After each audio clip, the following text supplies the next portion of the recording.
transcripts. No edits. Just testimonials.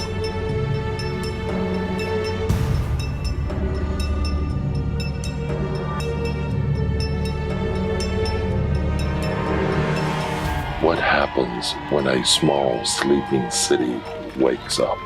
Every state elected official has to take an oath to uphold and defend the Constitution. Back the blue! Back the blue! Back the blue! Back the blue! Back the blue! Back the blue! Make sure that your rights are safe and secure, fighting so that your kids can go to school, fighting so that you can go to church, and fighting so that you can hopefully one day eventually walk back into that assembly meeting and again turn on your open for business sign.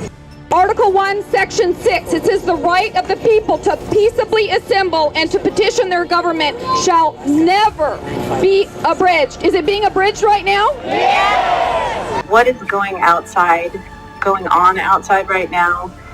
A legal assembly? Or is it actually a riot? Yes, 447231. It said public meetings of the Assembly School Board Commission shall be open to the public. Are they open? No! That the freedom of speech, every person may be free to speak. Are you free to speak in there? No! Or is it actually a riot? Back the blue! Back the blue! Back the blue! You know, we have a pretty good police department in this town. I've always thought we've had a good police department. I thought it's been well run. I thought they've been even-handed when it comes to dealing with criminals, especially violent criminals. We do have some instances where lethal force is used. I think in every single case there has never been a question that it wasn't justified. And so why the city council feels it necessary to handcuff the police is beyond me. Unless their intent is to create a more lawless society than what we've already got here. Started it with my friend, really just to practice what we preached to our kids, to take a stand, and had no idea that it would grow. Here today at the library, the Assembly and the Mayor are not listening to the people. They're not representing what the people of Anchorage are actually saying. They're trying to push through these things right now that don't even have anything to do with coronavirus, or they're doing it with their own special interests in mind, or, you know, they're doing things.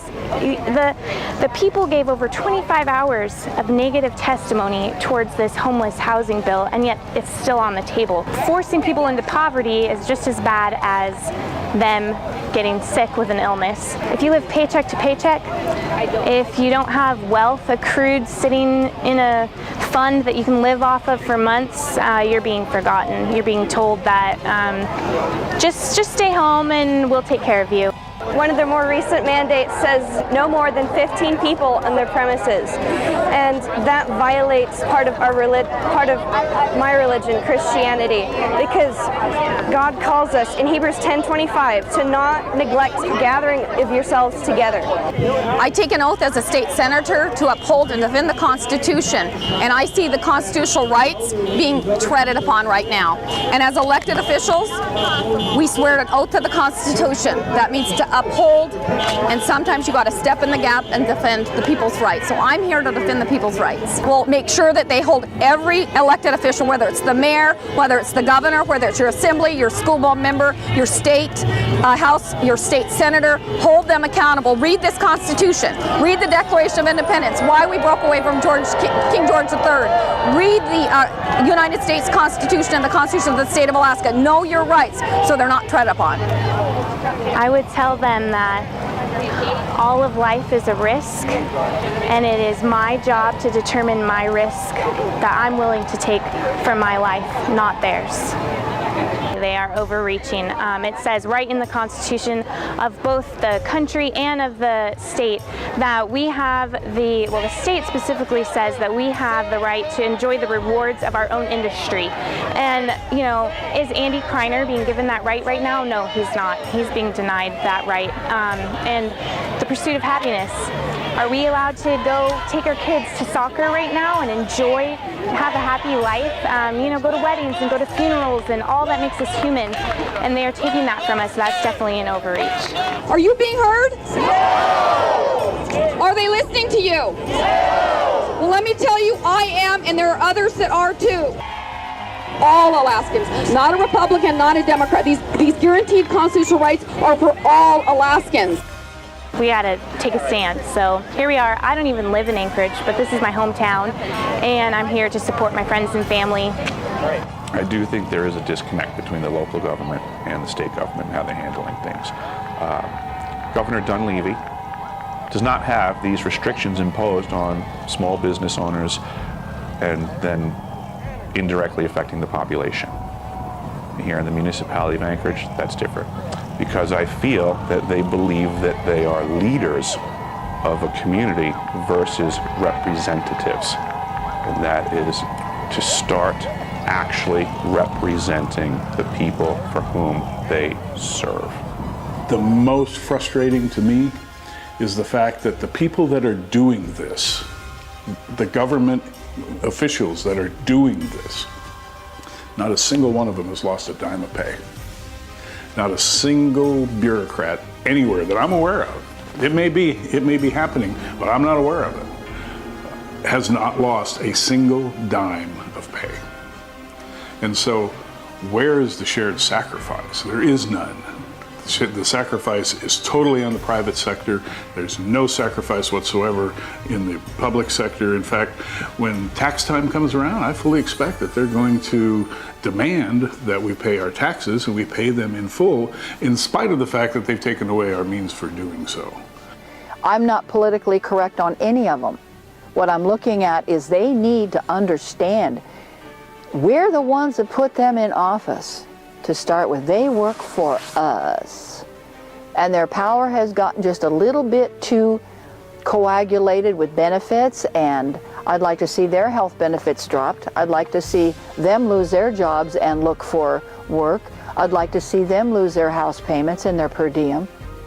I'd like to see them all drop down for a good half a year, and welcome to what you've created in our world. And I think the pandemic has that ability to show the humanity that has been lost in politics, which is why it started in the first place. We were presented that the first lockdown would cause corrections. Didn't happen. We're now being put in a second lockdown, saying that it will cause corrections. What if that doesn't happen? A third lockdown, fourth lockdown, an indefinite lockdown? I mean, at what point are people going to stand up and say, enough is enough, your numbers don't match up, I reserve the right to be myself and move forwards? And when are people going to respect that? I think the vast majority of people here in Anchorage municipality do not choose to wear a mask. They're obligated.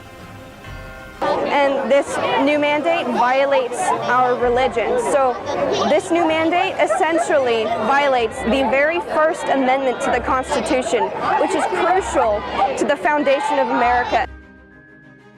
The chapel's posture has been all along to honor government as they have handed down and issued certain mandates, but more to obey God. And the obedience to God for us comes from the book of Hebrews, chapter 10, verse 25 specifically, but I'll read verse 24 as well. Let us consider how to stimulate one another to love and good deeds, not forsaking our own assembling together as is the habit of some, but encouraging one another, and all the more as you see the day drawing near. Without going too deeply into the theology of this whole thing, the reality is we have been mandated by God Almighty to meet together, to not forsake the assembling of ourselves together. And we've tried to have that tricky dance between both of those. And of course, if it were to come down to which one takes precedent and priority. Of course, obedience to God comes first over anything that we would understand the government to be asking us to do. If it were to violate our conscience, violate our ability to minister, we would, of course, practice civil disobedience. Hasn't come to that point for us yet. So we're trying to do the best we can do. And then this latest mandate comes out where it drops us back to 15 people per room. Well, that sets us into a whole new realm of having to adjust and adapt.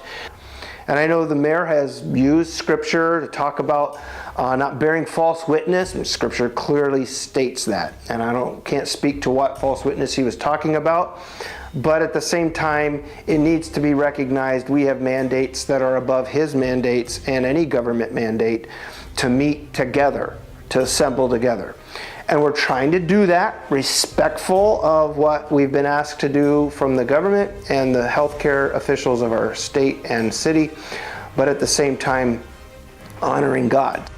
But we do want to communicate to our community, we love Anchorage, and we want to do our part to be a blessed influence in this community. And we want to have a great representation of the grace of the gospel of Jesus Christ in our city. The way the pandemic has brought to light the things that in this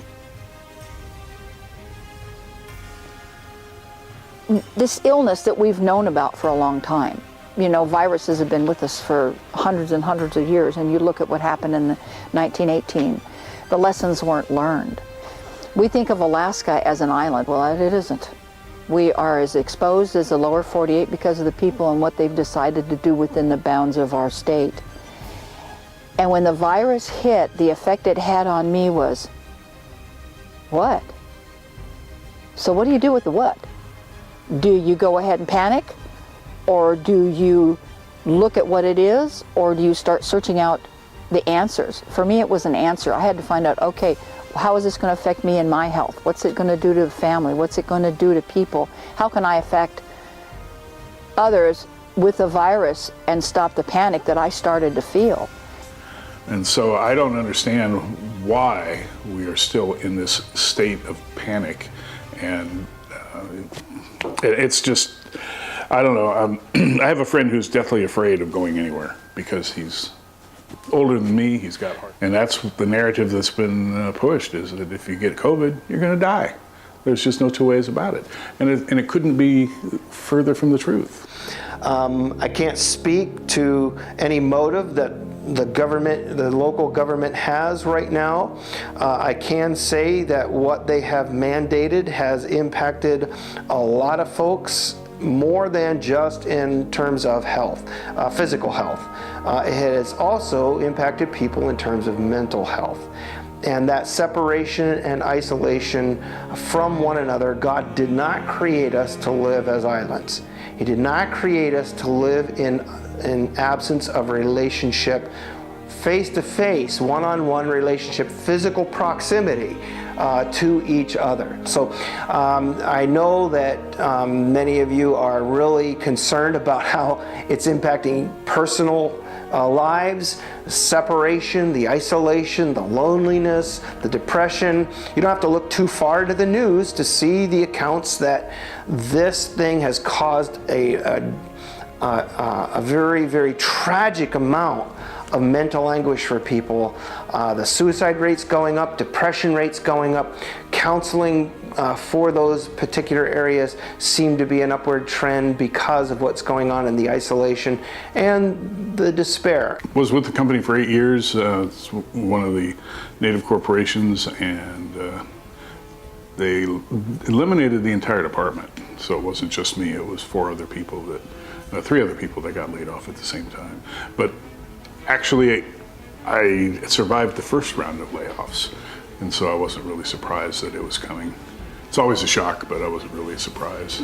COVID has really devastated the construction business down in the lower 48 because projects were shut down. Nobody was allowed to work because of the social distancing.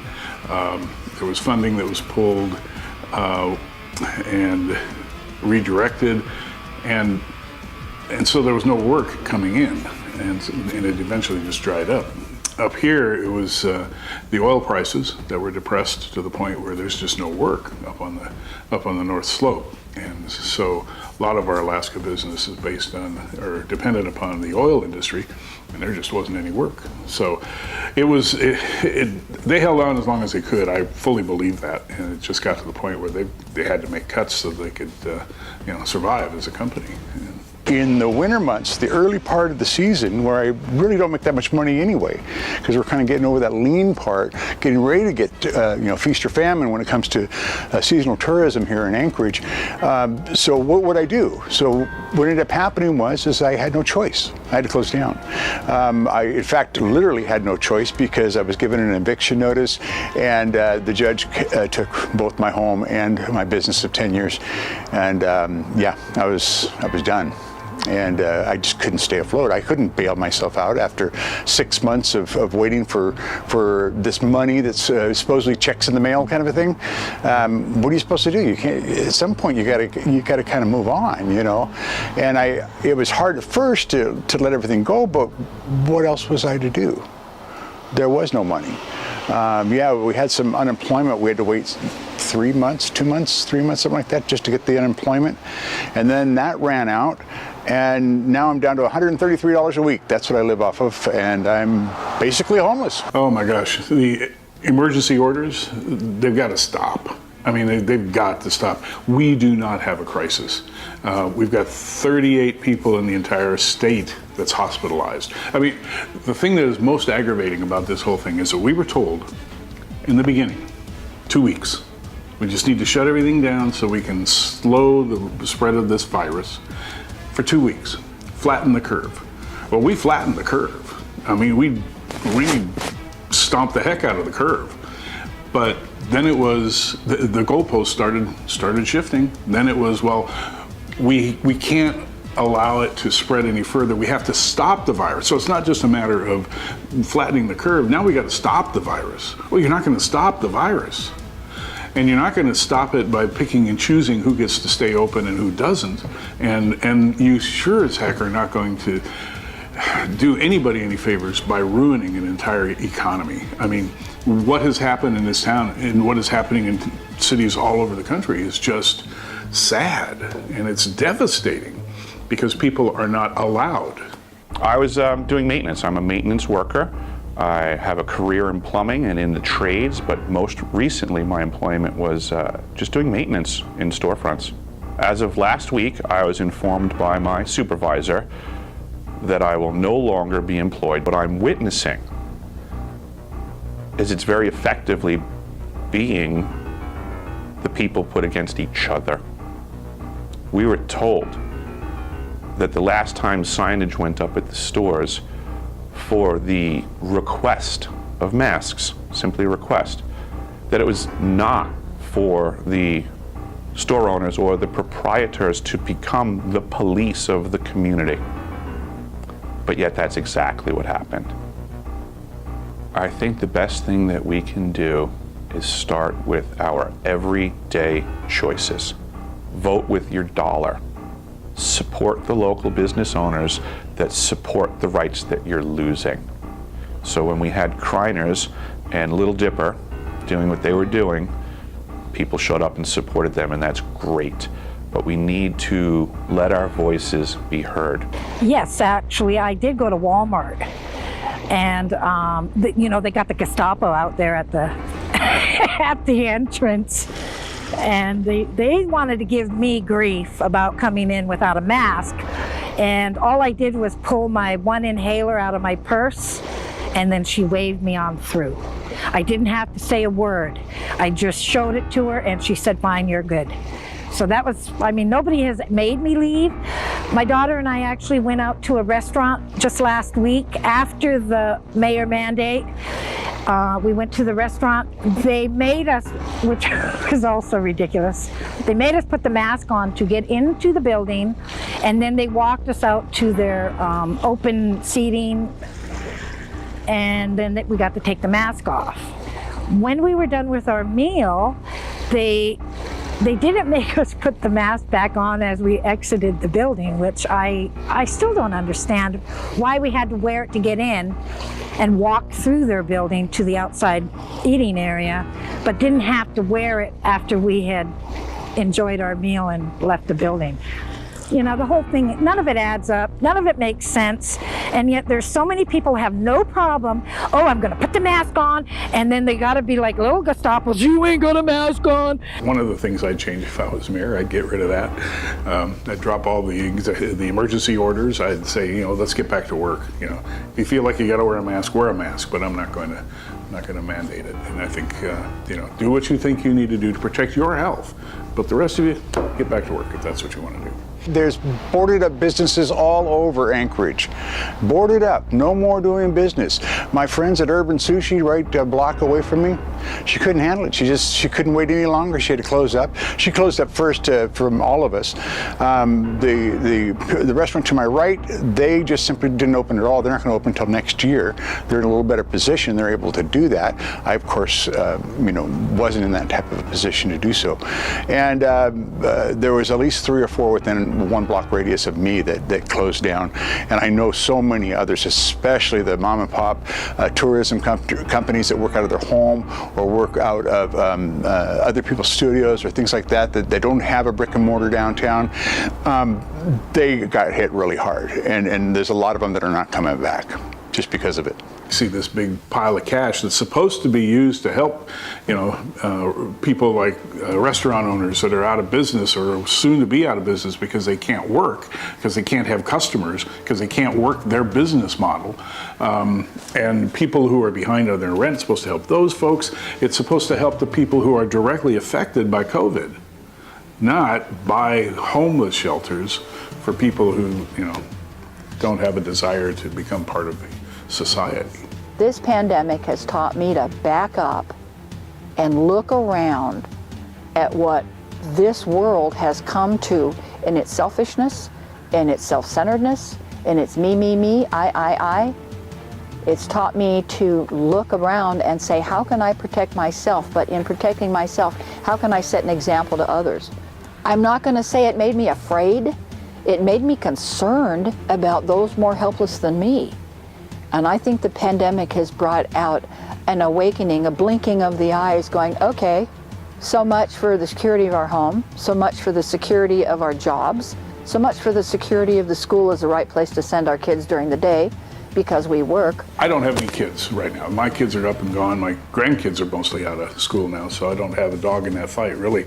But I think it's going to be devastating to the kids that are affected. And so we're going to have a whole 2-year span here where there's not going to be a lot of learning done unless they are being homeschooled anyway. I think that's not going to be affected too much. What's really going to be affected though is the fact that you've got a bunch of kids who they go to school, they go to a classroom to learn. There's, mom and dad have got to work in most cases, and they can't stay home and homeschool their kids. But they're being made to because somebody made an arbitrary, and I think it's an arbitrary decision, that it's too dangerous to send the kids to school. They need to start spending that money where it belongs, and that's with the people that have been hurt and destroyed over this entire process. Put it to you this way, $290 million was given to our governor. $290 million has been sitting in an account, and they've only spent $25 million of that money in it's like 70 some odd days since he's had that money given to him? What is going on? Why is this the case? Credit Union 1, what a big joke. They sat there on all those applications. They only got a few of them done, like under 10. In a 2-month period, people are sitting there waiting and waiting and waiting. I finally got a call. Finally insisted. I said, somebody's got to get back to me on this. They said, oh, you don't qualify. You don't qualify. So they just denied me.